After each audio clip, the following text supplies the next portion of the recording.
Anything you need, Commander? What's your opinion on the last mission? Dr. T'soni. Seems like a sweet girl. Easy on the eyes. I mean, if you like the bookish sort. Any intentions there, Lieutenant? No, Commander. Just art appreciation. Just trying to get a sense of where the crew's at. Thoughts? Is this an official evaluation, Commander? Or off the record? Alenko, when it's just you and me, you can consider it off the record. That's a generous attitude. Okay. I think there's something wrong with all this. This Saren is looking for records on some kind of galactic extinction, but we can't get backup from the Council? Sorry, Commander. There's writing on the wall here, but someone isn't reading it. The Council doesn't want to believe anything's wrong. I'd call it human nature, but... I hear you. It just seems like a group that's been around as long as the Council should see this coming. Sorry if I got too informal. Protocol wasn't a big focus back in Bot. Tell me about it. Biotic acclimation and temperance didn't last past the airlock. To the kids they hauled in, it was brain camp. Sorry, hauled in is unkind. We were encouraged to commit to an evaluation of our abilities so an understanding of biotics could be compiled. There are worse results of accidental exposure to element zero in the womb. Beats the brain tumors some kids grew up with. Is there some question about how you were exposed? My mother was downwind of a transport crash. It was before there were human biotics, a little after the discovery of the Martian ruins. It only gets iffy around 63 when Kinetics was running out of first-gen subjects. Until then, they'd relied on accidentals. Bunch of guys in suits show up at your door after school, and next thing you know, you're out on Jump Zero. You know of any intentional exposures for certain? No one knows. Doesn't mean they didn't happen. As big as the exposures were, it was hard to track down accidentals. It was different then. No one knew the potential, so there wasn't a lot of regulation. Anything Kinetics did was gold. I'm not saying they intentionally detonated drives over our outposts, but in retrospect, they were damn quick on the scene. There were other kids in the same boat, right? At least you weren't alone out there. That's true. We did have a little circle that'd get together every night before lights out. We didn't have much to do, though. It was a research platform then, and Kinetics kept Jump Zero off the extranet to prevent leaks. Then you must have had plenty of time to get to know each other. Yeah, we'd sit around and bull every night after dinner, play cards or network games. There was this girl named Rana, who had a little circle grow up around her. She was from Turkey. Her family was very rich. But she was smart and charming as hell.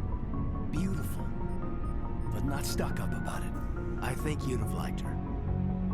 Sounds like she was special to you. She was. Maybe she felt the same. But things never felt together. Training, you know. Jump Zero is Gagarin Station, right? What's it like? Yeah, that's the official name. Biggest and farthest facility we had for decades. Right on the termination shock, the outer edge of the solar system. It's where they did all the Goose Chase FTL research before we caught on to using mass effect fields. It was a sterile research platform when I was there. Jump Zero is a long way from home. What was it like? The grand gateway to humanity looks a lot better in the vids. But that's my own baggage, Commander. No bearing on this. Alenko, there's no regulation that says you can't be friends with your commander. I appreciate that, Commander. I just don't want you to think that I'm a whiner. Besides, I've got my past squared away.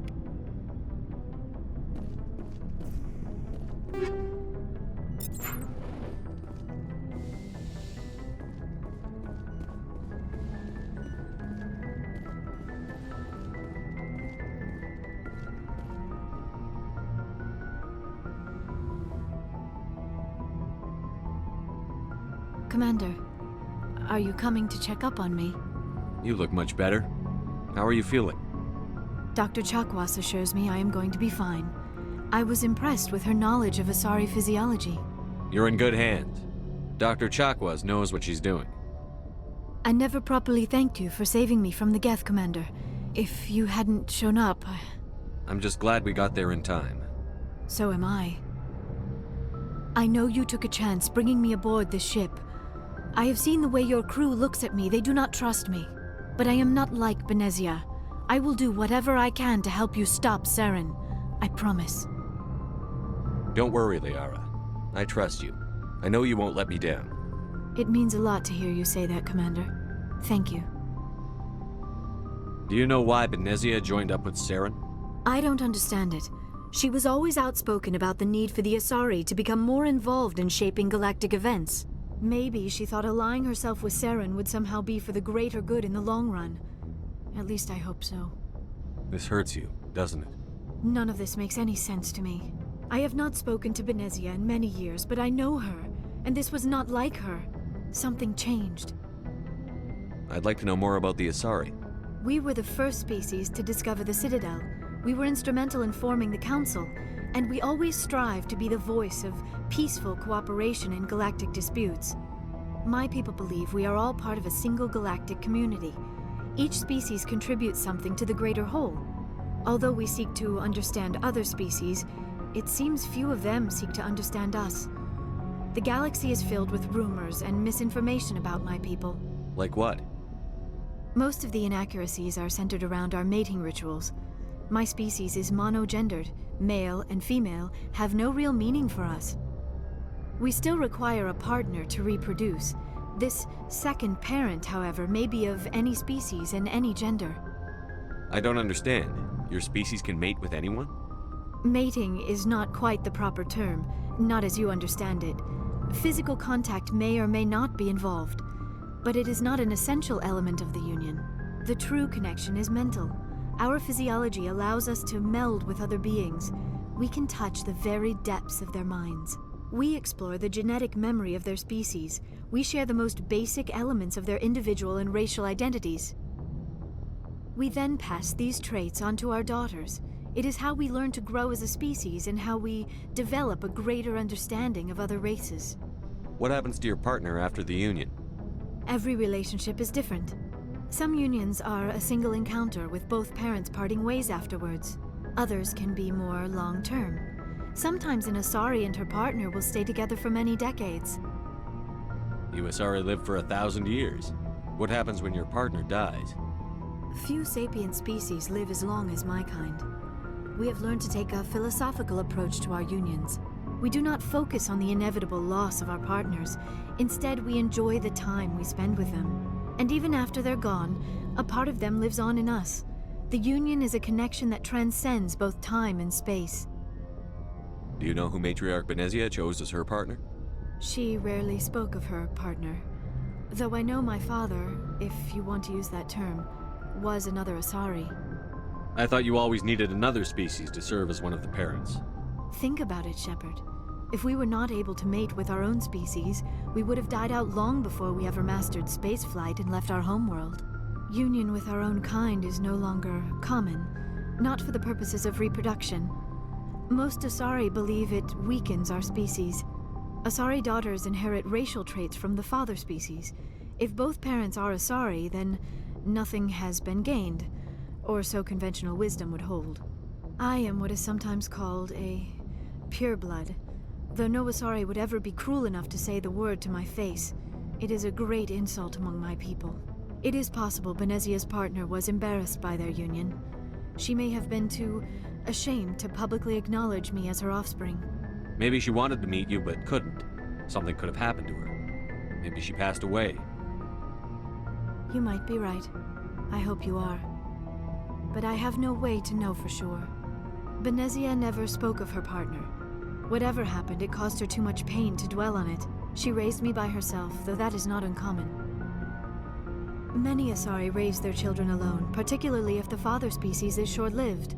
Often the partner will pass on long before the child reaches maturity. I get the feeling you want to ask me something, Commander. Tell me about yourself, Liara. Me? I am afraid I am not very interesting, Commander.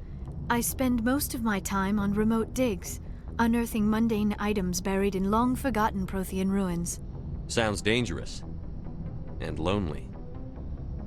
Sometimes I would run afoul of indigenous life forms or stumble across a small band of mercenaries or privateers. but I was always careful. Until the Geth followed me to Artemis Tau, I never found myself in any situation my biotics could not handle. As for the solitude, well, that is one aspect that most appealed to me. Sometimes I just need to get away from other people. You don't like other people? I suppose it comes from being a matriarch's daughter. People expected me to follow in Benezia's footsteps. They wanted me to become a leader of our people. Matriarchs guide their followers into the future. They seek the truth of what is yet to come. Maybe that's why I became so interested in the secrets of the past. It sounds so foolish when I say it out loud. It sounds like I became an archaeologist simply to spite Benezia. All children rebel against their parents. It's a natural part of growing up. Aha, you share the wisdom of the matriarch, Shepard.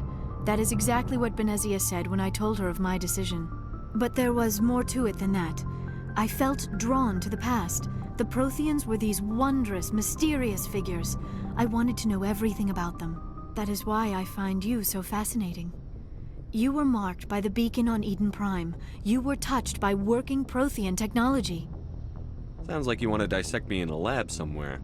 What? No, I did not mean to insinuate. I never meant to offend you, Shepard. I only meant that you would be an interesting specimen for an in-depth study. No, that's even worse.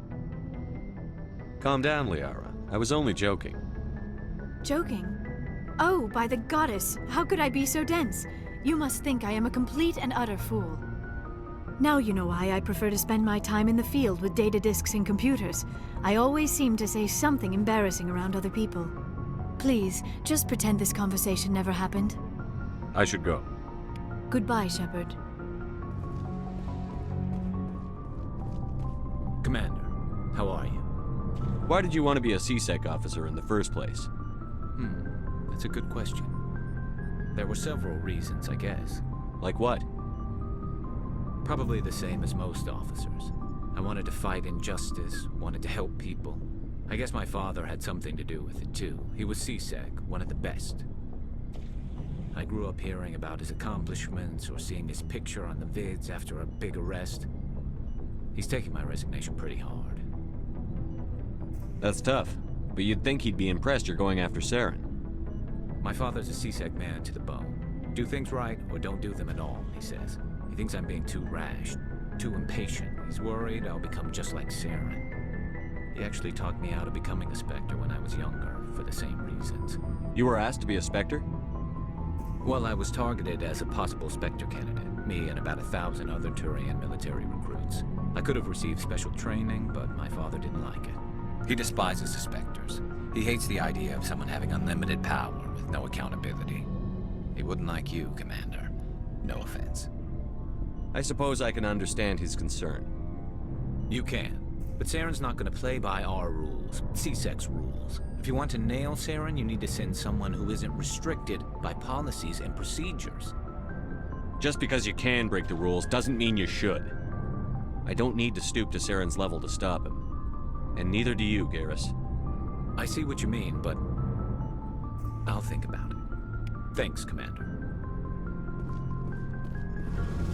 Oh, hello, Shepard. Are you okay? I don't know. Your ship is amazing, and your crew's been really great to me, especially your chief engineer. But I just sort of feel out of place. The Normandy runs so smooth it feels like we're not even moving, and the engines are so quiet. How do you sleep at night? The silence wakes you up?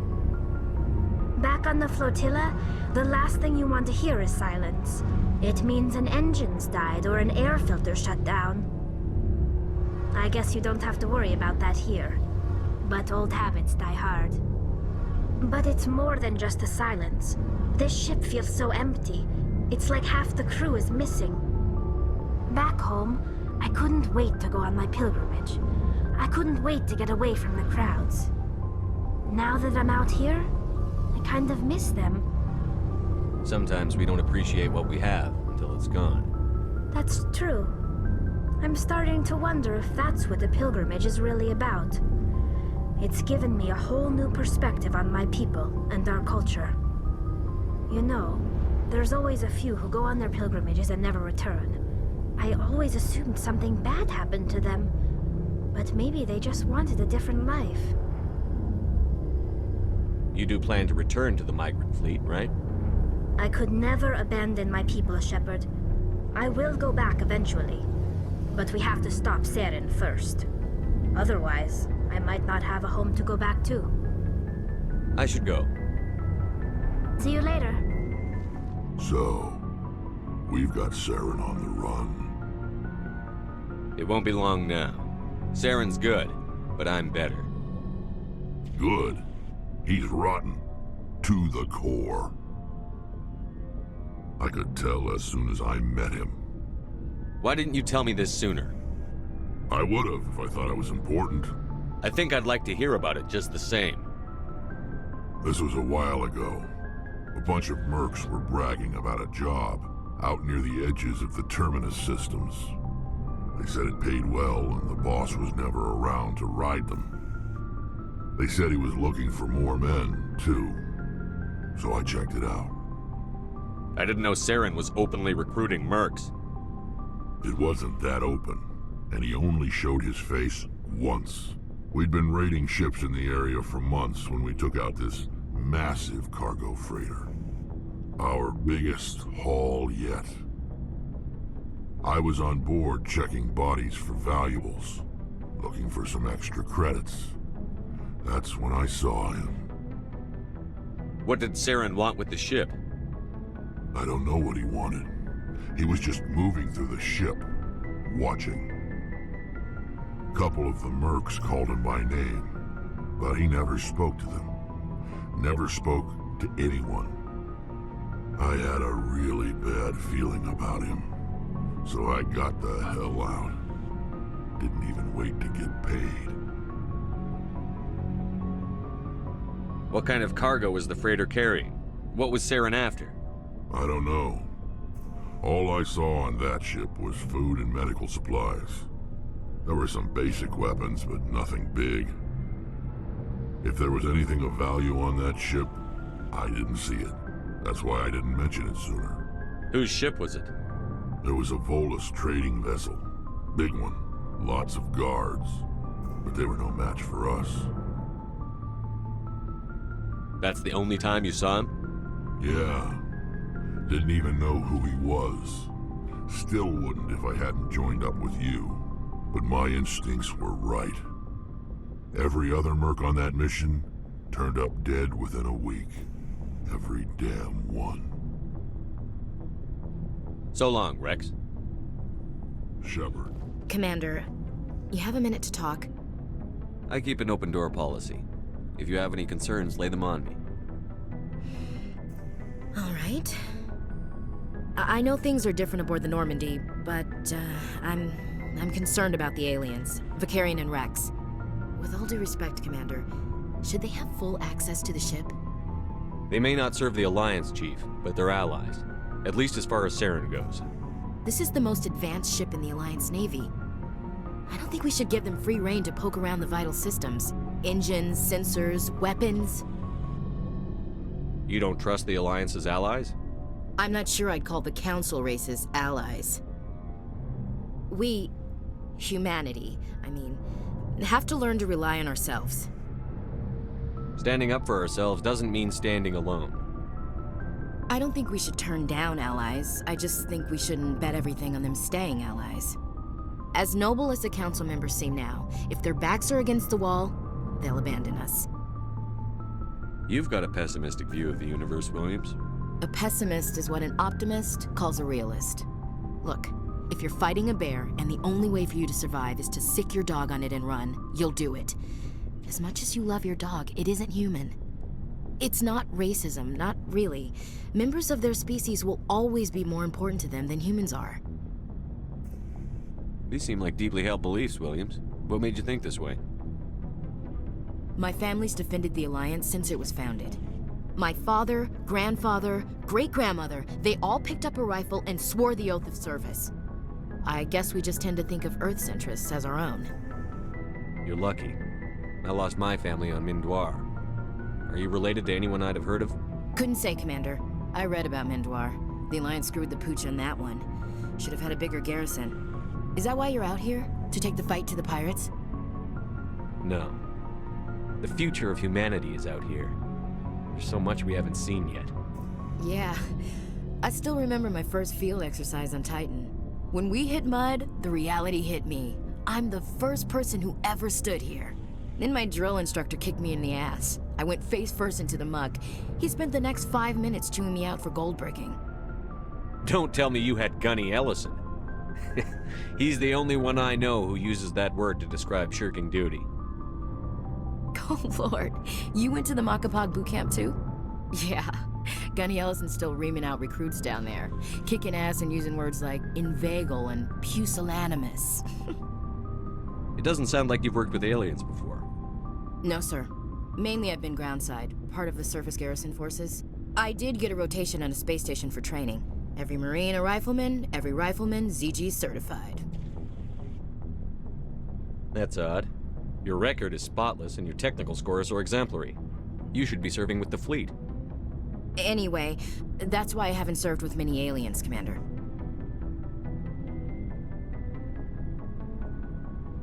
All right. I can see where your concerns are coming from, Williams. But this is a multilateral mission. You're going to have to work with aliens, like it or not. It won't be a problem, Commander. You say jump, I say how high. You tell me to kiss a Turian, I'll ask which cheek. I don't think kissing Turians will be necessary. You never know, Commander. What's your opinion on the last mission? Not sure I buy Dr. T'soni's story about her and her mom not talking. They're family, right? I think she's being straight with us. Or at least, I don't think she lies very often. Yeah, she's probably really bad at it. Hey, want me to ask her about her sex life? Might be illuminating. I don't think she's used to teasing. Good-natured or otherwise. No fun, Commander. Too bad those ruins got destroyed. I mean, they lasted thousands of years. That's impressive. We'll talk later, Williams. Looking forward to it, sir.